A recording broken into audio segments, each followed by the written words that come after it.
حضرت امام حسن سیدنا علی المرتضیٰ رضی اللہ تعالیٰ عنہ کے سب سے بڑے بیٹے ہیں۔ ان کے بعد اللہ تعالیٰ نے سیدنا علی المرتضیٰ کو جو دوسرا بیٹا تھا فرمایا حضرت امام حسین رضی اللہ تعالیٰ عنہ ہیں۔ تقریباً 6 سال تک سرکار دو عالم صلی اللہ علیہ وآلہ وسلم کی صحبت میں رہے۔ آقا مدنی صلی اللہ علیہ وآلہ وسلم کی عبادات کو دیکھا، آقا مدنی صلی اللہ علیہ وسلم کی نماز کو دیکھا، آقا مدنی صلی اللہ علیہ وسلم کی صحبت میں رہ کے نماز سیکھی، قرآن سیکھا، دین کے بہت سارے احکامات بچپن میں ہی سرکار دو عالم صلی اللہ علیہ وآلہ وسلم سے سیکھے ہیں۔ پھر اس سے بڑھ کر کہ نانا نبیوں کا نبی ہے، سارے نبیوں کا سردار ہے، اس نانا کی تربیت میں 6 سال رہے۔ پھر سیدنا علی المرتضیٰ رضی اللہ تعالیٰ عنہ جو ولایت کے سب سے اونچے درجے پر ہیں، انہوں نے تربیت فرمائی، ان کی صحبت میں رہے، تربیت میں رہے، شفقت میں رہے، اپنے والد کی عبادات کا شوق، ذوق، جذبہ اور اللہ کے احکامات پر عمل کرنے کا ایک جنون انہوں نے اپنے والد کے اندر دیکھا۔ پھر ایسی والدہ کی گود میں پلے، ایسی والدہ کا دودھ پینے کے لیے ملا جو ساری رات نوافل میں کھڑے ہو کے اللہ کا قرآن پڑھتی تھی۔ کئی کہ راتیں ایسی گزری ہیں کہ پوری رات اللہ کے قرآن پڑھتے ہوئے وہ گزارا کرتی تھی۔ اتنی اعلیٰ تربیت میں رہے، اتنے خوبصورت ماحول میں رہے، اتنے پاکیزہ ماحول میں تربیت پائی۔ اسی لیے اس تربیت کا یہ اثر تھا کہ ساری زندگی کبھی نماز قضا نہیں فرمائی۔ حالانکہ جنتی نوجوانوں کے سردار ہیں، ہمیں تو چھوٹی سی کوئی بشارت مل جائے بس ہم تو عبادت سے ایسے غافل ہوتے ہیں کہ ہمیں عبادت کی جیسے ضرورت ہی کوئی نہیں ہے۔ پیارے آقا اپنی زندگی میں انہیں جنتی جوانوں کا سردار بتا کر گئے ہیں، اس کے باوجود اتنی عبادت کے کبھی زندگی میں نماز قضا نہیں کی۔ آج ہم حسینی ہیں، سب نام لیتے ہیں، محبت کرتے ہیں، الحمدللہ، لیکن ان کے نقش قدم پر چلنے کی ہم کوشش نہیں کرتے کہ ان کے اندر جو ایک عبادت کا ذوق تھا، عبادت کا شوق تھا، ان کے اندر ایک اللہ کے احکامات کی جو قدر تھی، ہمارے اندر وہ دور تک بھی نظر نہیں آتی ہے۔ حالانکہ ہونا یہ چاہیے کہ ان کی محبت اس بات کا تقاضا کرتی ہے کہ انہوں نے جیسے زندگی گزاری ہے ان کے نقش قدم پہ چل کے زندگی گزارے ہے۔ ایسے لوگ بھی میں نے دیکھے ہیں کہ اپنے نام کے ساتھ صرف سید لگا کر وہ جنت جانا چاہتے ہیں، بس ان کی زندگی کو اندر سے کھول کے دیکھو تو نماز نظر ہی نہیں آئے گی، اگر ان کو ٹٹول کے دیکھو تو انہیں دیکھ کر قرآن پڑھنا نہیں آئے گا، دین کے ضروری احکامات سے وہ غافل ہیں، ساتھ بس ایک ٹائٹل لگا ہوا سید ہے بھائی، بس اسی پر وہ جنتی بنے ہوئے ہیں اور اپنے آپ کو جنت کا مالک سمجھا ہوا ہے۔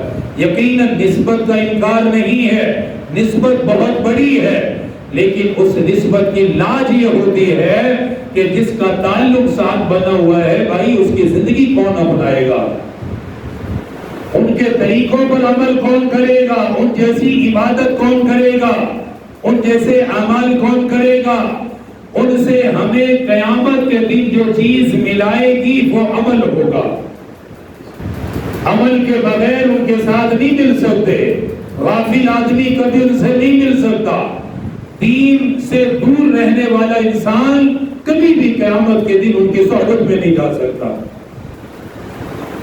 سیدنا امام حسین رضی اللہ تعالیٰ عنہ عبادات ریاضات میں ایک الگ شان رکھنے والے تھے، ایسے تو نہیں کربلا کتنی بڑی قربانی دی، آخر اس کے پیچھے ایک تربیت کا اثر تھا، ایک ماحول کا اثر تھا، ایک جذبہ تھا دین کا، ایک شوق تھا دین کا کہ ہمیشہ دین کے لیے ہی جینا اور دین کے لیے ہی مرنا، یہی ان کے زندگی کا سب سے بڑا منشور تھا۔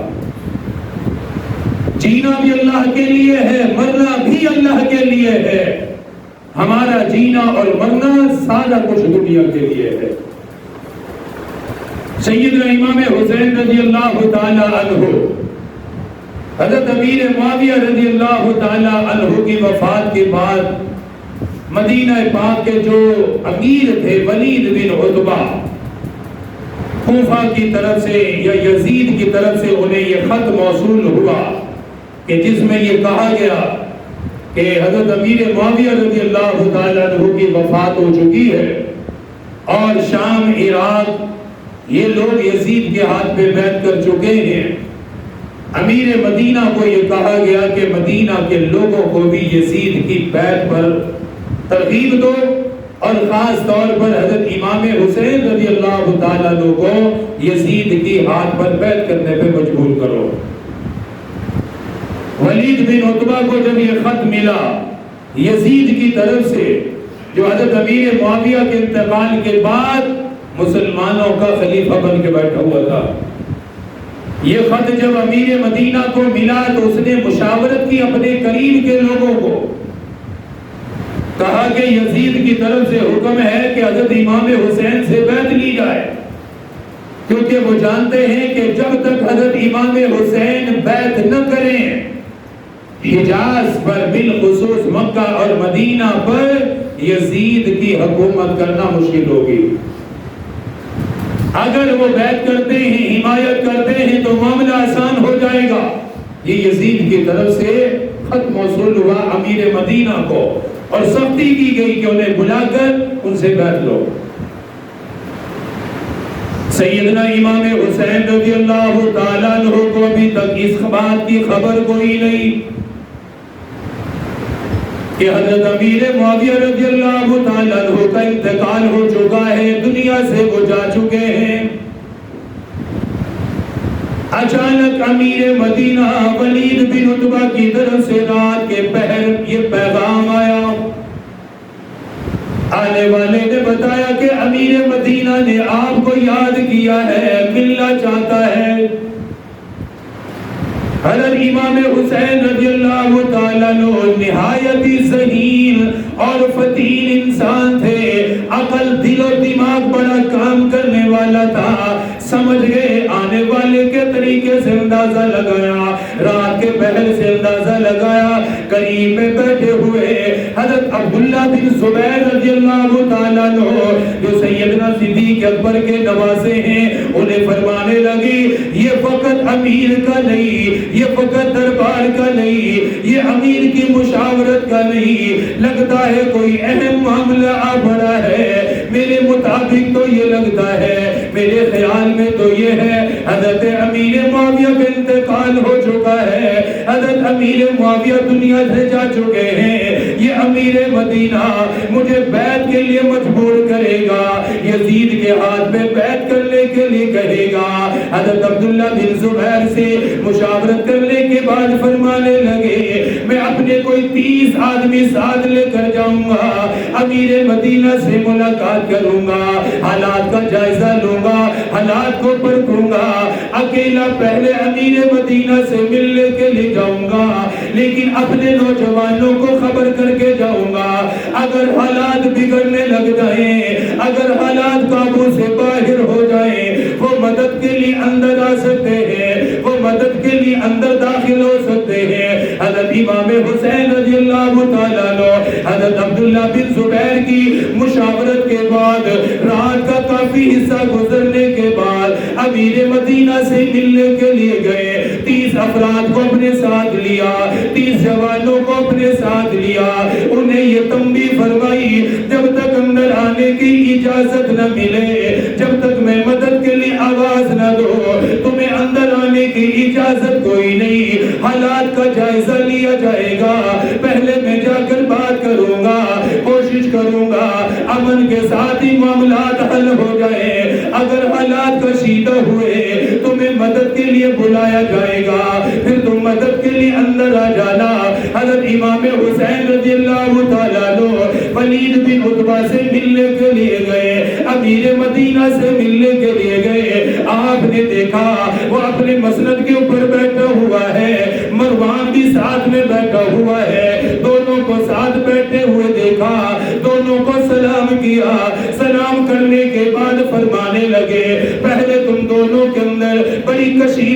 تھی، آپس میں بڑا اختلاف تھا، آج دونوں ایک ہی جگہ پر بیٹھے ہوئے ہو، ایک ہی جگہ پر بیٹھ کر آپس میں بات چیت کر رہے ہو، آپ نے دونوں کو دعا بھی دی اور اتفاق کی برکت کی دعا بھی فرمائی، فرمائی اسی طرح مل جھل کے رہنا چاہیے، اختلاف کرنے سے فائدہ کوئی نہیں، جھگڑا کرنے سے فائدہ کوئی نہیں ہوتا۔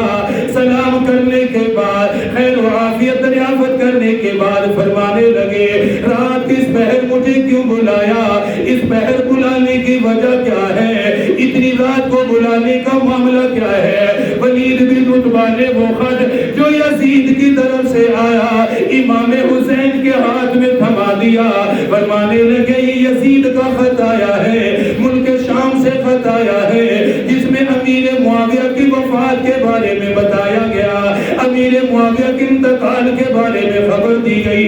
حضرت امام حسین نے حضرت امیر معاویہ کی وفات کے بارے میں پڑھا، افسردہ ہو گئے، غمزدہ ہوئے، زبان اقدس سے فرمانے لگے، فرمایا انا للہ و انا الیہ راجعون۔ آپ نے غم کا اظہار فرمایا، آپ نے دکھ کا اظہار فرمایا، خط کا اگلا مضمون پڑھا گیا، اگلے مضمون کے اندر لکھا گیا تھا یزید کی طرف سے یہ تاکید کی گئی، امیر مدینہ کو کہا کسی طرح امام حسین کو یزید پہ مجبور کیا جائے گا، امام حسین کو بیعت پہ مجبور کیا جائے گا کہ وہ یزید کے ہاتھ پہ بیعت کرنے کو تیار ہو جائے۔ ولید نے کہا، امیر مدینہ نے کہا حضرت بتائیے یزید کی طرف سے یہ پیغام آ گیا، آپ بتائیے اس پہ عمل کیسے ہوگا؟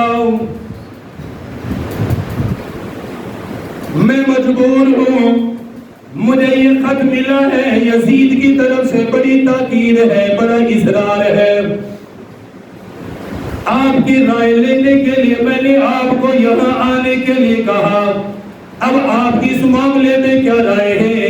کیا معاملہ نرمی سے حل ہوگا یا مشکل ہو جائے گی؟ حضرت امام حسین رضی اللہ تعالیٰ عنہ نے بڑی حکمت عملی سے جواب ارشاد فرمایا، فرمانے لگے مجھ جیسے کے لیے رات اس پہر بیٹھ کرنا مناسب کوئی نہیں، بند کمروں میں بیٹھ کا معاملہ نہیں ہوتا، بند کمروں میں یہ معاملات نہیں کیے جاتے، صبح کے وقت اپنے لوگوں سے مشاورت کے بعد بتاؤں گا، لوگوں سے بات کر کے بتاؤں گا، آپ کو یہ چاہیے پورے مدینے کے اندر اعلان کیا جائے، سارے مدینے والوں کو بتایا جائے، امیر معاویہ کے بارے میں بتایا جائے، ان کے انتقال کی خبر بھی دی جائے، یزید کے بارے میں بھی بتایا جائے کہ وہ بیعت کے لیے، یزید کے بارے میں بھی خبر دی جائے کہ وہ بیعت لینا چاہتا ہے، وہ لوگوں سے یہ آرزو رکھتا ہے کہ اس کے ہاتھ پہ بیعت کی جائے۔ حضرت امام حسین فرمانے لگے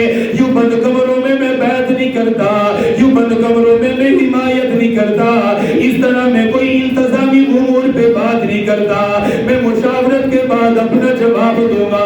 ولید بن عتبہ جو امن پسند تھا، امام حسین سے محبت کرنے والا تھا، اہل بیت سے پیار کرنے والا تھا، امام حسین کی رائے کو پسند کیا، عافیت سے جانے کی اجازت بھی دی، کہنے لگے حضرت بالکل آپ عافیت کے ساتھ اپنے گھر جائیے، کوئی نقصان نہیں ہوگا، میری طرف سے کوئی جبر نہیں ہوگا، میری طرف سے حالات کشیدہ نہیں ہوگے۔ حضرت امام حسین واپس تشریف لائے، عبداللہ بن زبیر پھر حاضر ہو گئے، ساری رات یہ مشاورت میں گزر گئی، آرام کرنے کا موقع نہیں ملا، رات کو سونے کا موقع نہیں ملا۔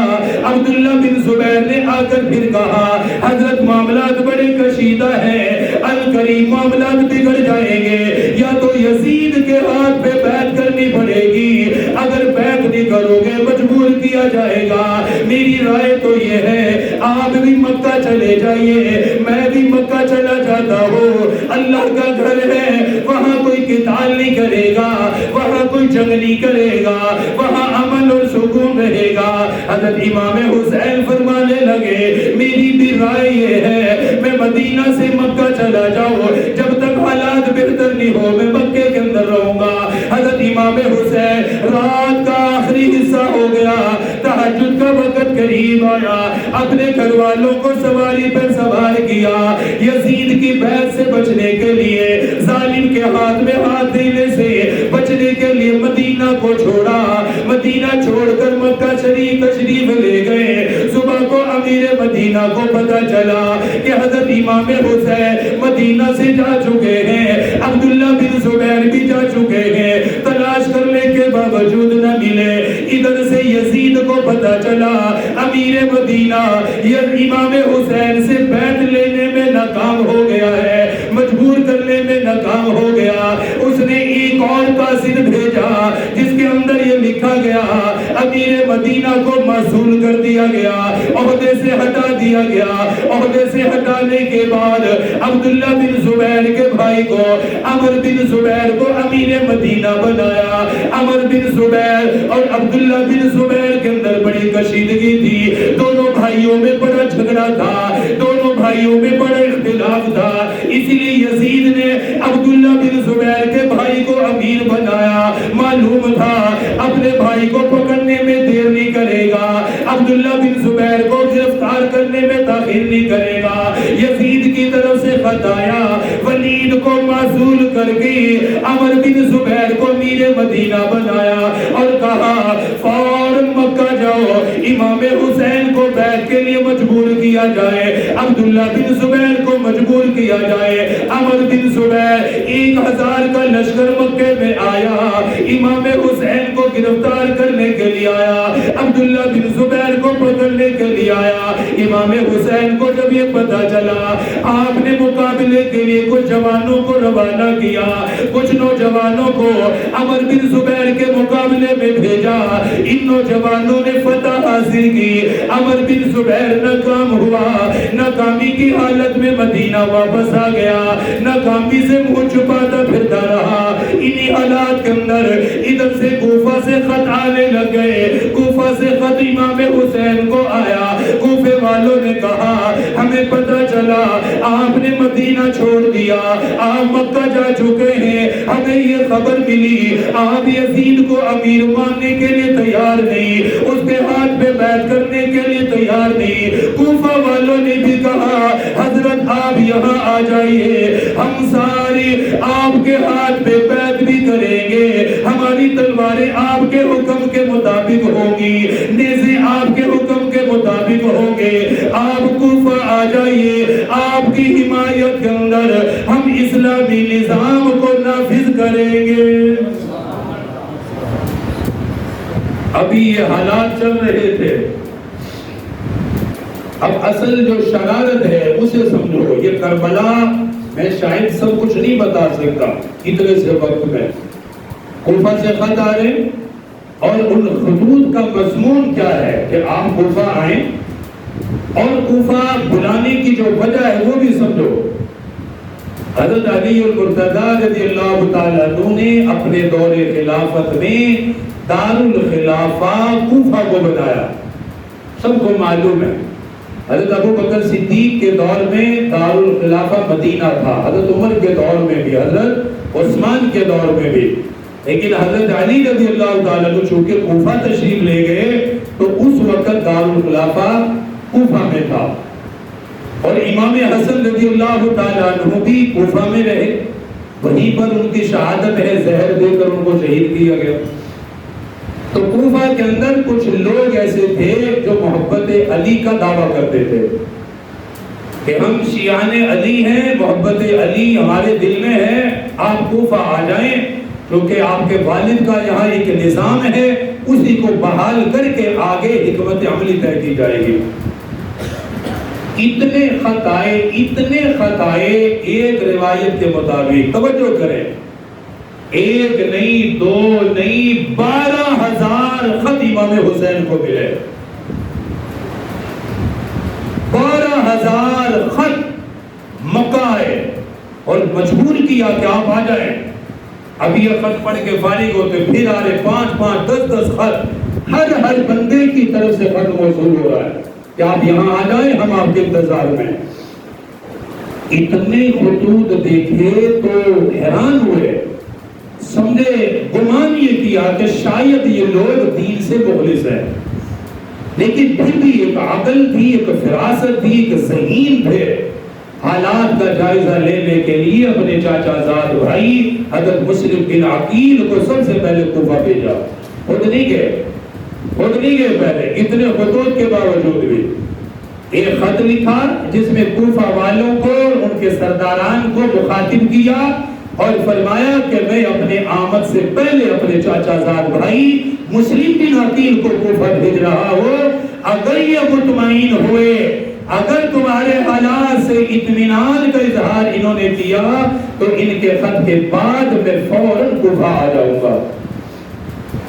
حضرت مسلم بن عقیل کو اپنا قاصد بنا کر کوفہ روانہ کیا، کوفہ تشریف لائے.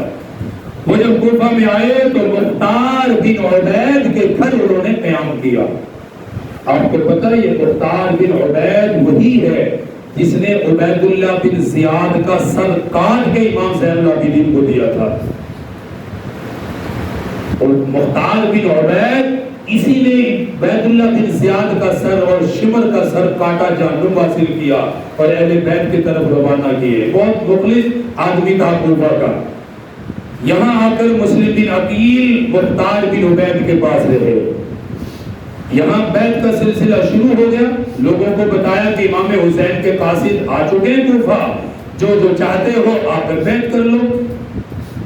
آپ اندازہ لگاؤ چند دن ہی گزرے تھے کہ 18,000 کوفی مسلم بن عقیل کے ہاتھ میں بیعت کر چکے. 18,000، 1-2 نہیں، 18,000 لوگ بیعت کر رہے ہیں. اور یہ بیعت کس لیے ہو رہی؟ امام حسین کے لیے، یزید کے لیے نہیں. یہ جو مسلم بن عقیل کے ہاتھ پر بیعت ہے اصل میں یہ بیعت امام حسین کے لیے. 18,000 لوگوں نے بیعت کی اور اپنی محبت کا اظہار کرتے رہے. حضرت مسلم بن عقیل رضی اللہ تعالیٰ عنہ کوفہ میں رہے، کوفی آ کر بیعت کرتے رہے. یہ سلسلہ دن بہ دن بڑھتا چلا گیا، بیعت کرنے والوں کی تعداد بڑھتی گئی. مسلم بن عقیل کے بعد امام حسین کا وہ جو خط تھا جس کے اندر انہوں نے مسلم بن عقیل کو اپنا قاصد مقرر فرمایا، اپنا رہبر مقرر فرمایا، جس کے اندر اعتماد کا اظہار فرمایا، جس خط کے اندر یہ فرمایا جو مسلم بن عقیل کے ہاتھ پہ بیعت کرے گا گویا وہ امام حسین کے ہاتھ پہ بیعت کرے گا. مسلم بن عقیل ہر بیعت کرنے والے کو وہ خط پڑھ کے سنایا کرتے، وہ خط دکھایا کرتے تاکہ لوگوں کو اعتماد رہے. 18,000 لوگوں نے بیعت کی. اتنی بڑی تعداد کوفہ میں بیعت کرنے والوں کی ہوئی. مسلم بن عقیل نے دیکھا دن بہ دن بیعت کرنے والے بڑھتے جا رہے ہیں، امام حسین کے چاہنے والے بڑھ رہے ہیں. اس لیے حضرت مسلم بن عقیل نے کوفہ والوں پر اعتماد کیا. بیعت کرنے والوں پہ اعتماد کرتے ہوئے یہ خط امام حسین کو لکھ دیا. اس خط کے اندر آپ نے کوفہ والوں کی بیعت کا ذکر کیا، ان کے بارے میں ذکر کیا کہ یہ آپ سے محبت کرنے والے ہیں، آپ کے چاہنے والے ہیں. 18,000 لوگ بیعت کر چکے ہیں. اگر آپ کوفہ آ جائیں گے، کوفہ والے سارے بیعت کرنے کو تیار ہیں، بصرہ والے بھی بیعت کریں گے، آہستہ آہستہ ملک شام والے بھی بیعت کرنے کے لیے آ جائیں گے. اس لیے آپ کوفہ آ جائیے. مسلم بن عقیل نے امام حسین کو خط لکھا. حالات کو دیکھ کر آپ نے اطمینان کا اظہار کیا، اطمینان بھرا خط روانہ کر دیا. ادھر سے خط کے جانے کی دیر تھی، کوفہ سے یہ خط نکلا، قاصد خط نکلے کر نکلا. کوفہ کے حالات بگڑنے لگ گئے. لوگوں نے دیکھا، یزید کے کارندوں نے دیکھا، یزید کے جاسوسوں نے دیکھا کہ مسلم بن عقیل کے ہاتھ پر بیعت کی جا رہی ہے. کوفہ کے اندر امام حسین کو مدعو کیا جا رہا ہے. یزید کے کارندوں نے یزید کو خط لکھا، یزید کو کوفہ کے بارے میں بتایا کہ اگر کوفہ کو بچانا چاہتے ہو، کوفہ میں اپنا اقتدار برقرار رکھنا چاہتے ہو، جلدی کرو کوفہ کے گورنر کو بدلا جائے. اس وقت کوفہ کا گورنر حضرت نعمان بن بشیر تھا جو اہل بیت سے محبت کرنے والا تھا. انتہائی نرم مزاج تھا، اس نے مسلم بن عقیل پہ کوئی سختی نہ کی، مسلم بن عقیل کو بالکل کسی قسم کے معاملے میں سختی کا شکار نہ کیا، صرف بات چیت سے معاملات حل کرتے رہے۔ لیکن جاسوسوں نے یزید کو یہ خبر دے دی کہ تیرا جو گورنر کوفے میں ہے نعمان بن بشیر، وہ مسلم بن عقیل کے معاملے میں نرم رویہ رکھنے والا ہے، مسلم بن عقیل پہ سختی نہیں کر پا رہا، بیعت کرنے والوں کو روک نہیں پا رہا، اگر کوفہ کو چاہتے ہو فوراً گورنر کو بدلا جائے۔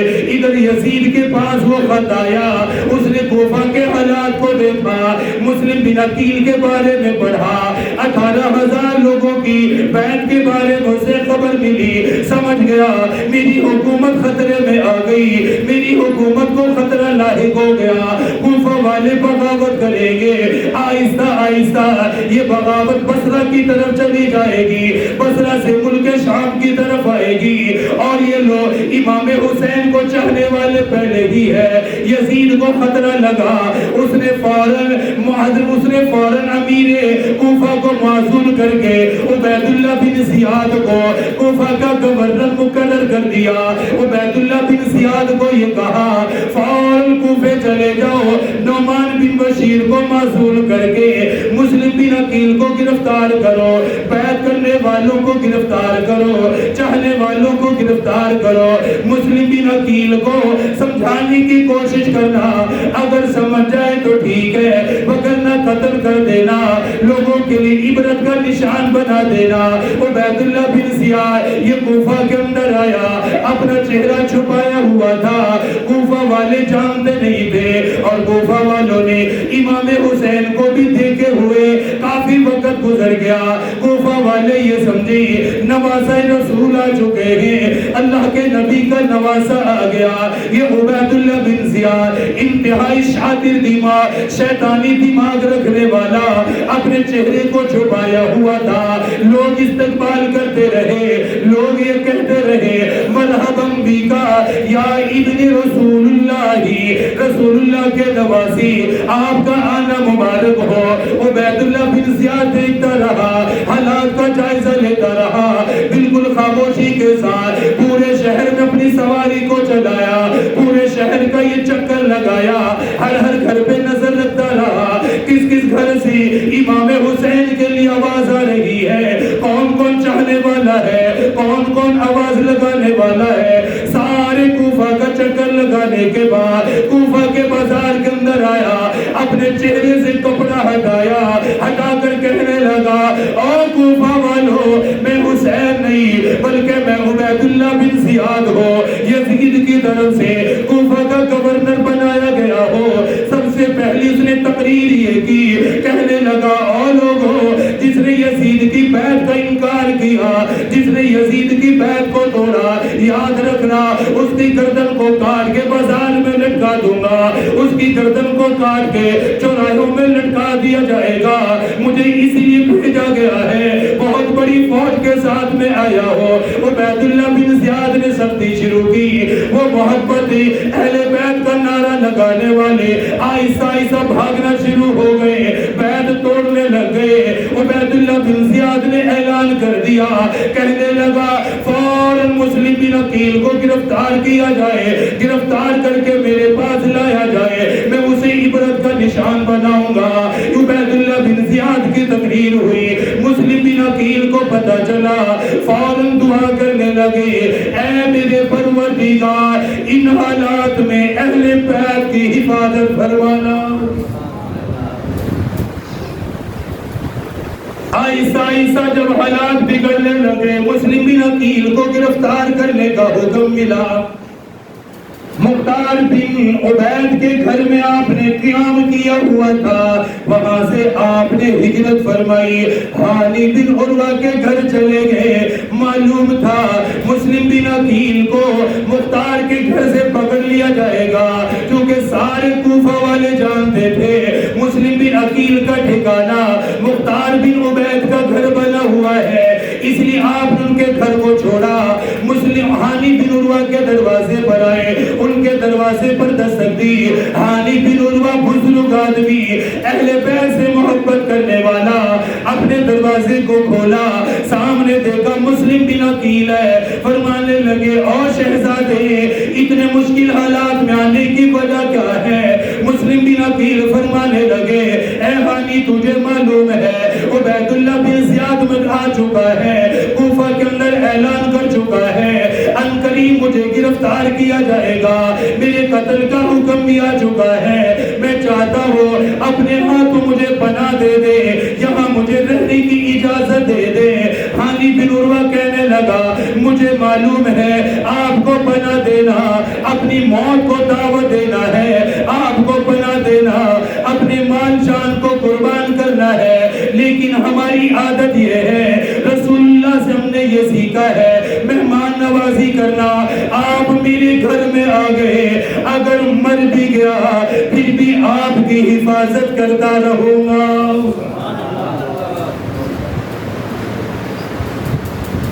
ہانی بن عروہ اندر بلایا، گھر میں رکھا، سارے کوفہ میں اعلان ہے کہ پکڑو گرفتار کرو، خبر دو کہاں ہے، تلاش کر رہے مل نہیں رہے۔ آخری بات باقی زندگی رہی تو پھر دیکھیں گائے میں جو ہے یہ عبید اللہ بن زیاد جب تلاش کر کر کے تھک گیا، شیطانی دماغ میں ایک چال آئی، اپنے قریب کے دوست کو بلایا اور اسے 3000 دینار دیے۔ کتنے ہزار؟ اور کہا کہ تو کوفہ کی مسجد میں جا اور نظر رکھ کے مسلم بن عقیل کا سب سے قریبی دوست کون ہے اور اسے جا کر جیسے تو چاہے اسے پھنسا، یہ 3000 دینار ہے، جا کے خرچ کر۔ وہ شاطر آیا، مسجد میں نماز پڑھی، حالات کو دیکھ کے پتہ چلا کہ اس وقت کوفہ کی مسجد میں مسلم بن عوسجہ اسدی، وہ حضرت مسلم بن عقیل کے سب سے بڑے رازدار تھے، سب سے زیادہ حضرت مسلم بن عوسجہ الاسدی نماز پڑھ رہے تھے۔ اس کو پتہ چلا کہ ان کو معلوم ہے کہ کہاں ہے مسلم بن عقیل۔ یہ شاطر آدمی ان کا انتظار کرتا رہا، انہوں نے جب نماز مکمل کی اس کے پاس آ کے بیٹھ گیا، بڑا بیسنا سا منہ بنا کے کہنے لگا کہ میں اہل بیت سے محبت کرتا ہوں اور میں بڑا لمبا سفر کر کے آیا ہوں، مجھے پتہ چلا ہے کہ مسلم بن عقیل کوفہ میں بیعت کرنا چاہتا ہوں اور یہ 3000 دینار ہیں جو میں ان کے لیے لے کر آیا ہوں، میں ان کی مدد کرنا چاہتا ہوں۔ اور بڑی اس نے ادھر ادھر کی باتیں کر کے اعتماد میں لیا کہ کسی طرح مجھے مسلم بن عقیل سے ملوائے اور یہ 3000 دینار میں پیش کرنا چاہتا ہوں۔ مسلم بن عوسجہ الاسدی سمجھے کہ مسجد میں بیٹھا ہے، کبھی کبھی مسجد میں شیطان لوگ بھی ہوتے ہیں، دھوکے باز بھی ہوتے ہیں، شریر لوگ بھی ہوتے ہیں، اس کے دھوکے میں آگے، فراڈ اس کی باتوں میں آگے، خبر دے دی کہ ہاں ٹھیک ہے، تو اس کو لے گئے، مسلم بن عقیل سے بات کروا دی کہ بھئی یہ بندہ ہے وہاں سے آیا ہے اور یہ 3000 دینار دیے کہ یہ آپ کے لیے ہے۔ اس بدبخت آدمی نے فوراً